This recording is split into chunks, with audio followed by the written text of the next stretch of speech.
Hey guys, it's Dana with Engadget. I'm here with the HP Elitebook Revolve. As you can see, this is a convertible PC from HP, and being an Elitebook, it is definitely aimed at the business market. And this is not the first convertible we've seen from HP ever, but it's definitely the first we've seen since Windows 8 came out back in October. So I'm going to walk you through the hardware today. We don't know a price yet. We do know it's going to ship early next year in 2013. But for today, we're just going to go over the design elements. So first of all, this is an 11.6-inch display, and that's a slight change from previous convertibles that HP has made, because previously they were in the 12-inch range. So now it's been shrunk down to 11.6 inches, which is in line with a lot of other Windows 8 devices that we're seeing. And the resolution is 1366 by 768, which is also fairly common for Windows PCs, of course. One big design change you're going to see is that whereas HP Elitebooks I used to really know them for their brushed metal finish. Now there is this soft touch paint throughout, both on the lid, it's on the bottom side here. If you open up the machine, it's on the palm rest.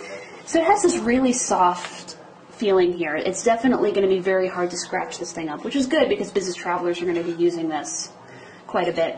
But underneath it still feels very durable because there is the same magnesium frame that you would normally be used to in an HP machine. You'll see that this is a little too thick of a machine to be considered an Ultrabook, but just on the inside it has very similar components.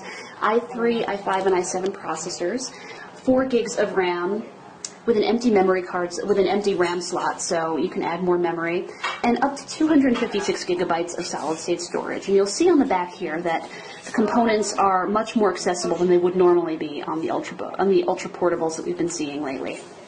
So taking a tour around the device here, you don't have anything on this edge over here, save for the vents nearby. Once we get over here, you've got a micro SD slot, which is interesting. You've got a volume rocker, which you're going to see on a lot of Windows 8 devices that can also be used in tablet mode. You've got the 3.5mm headphone jack. Lots and lots of ports on the back here.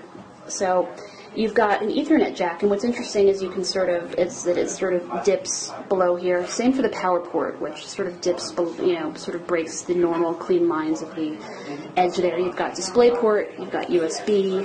That's a lock slot right over there. That's also a USB port. And nothing on that edge over there.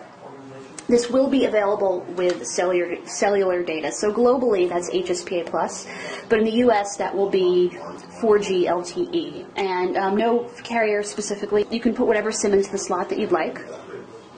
And that's really, so far, all we know about the Elitebook Revolve. Again, it's going to go on sale early next year. We don't know a price just yet, but that's been our first look just purely at the hardware. So thanks for following along.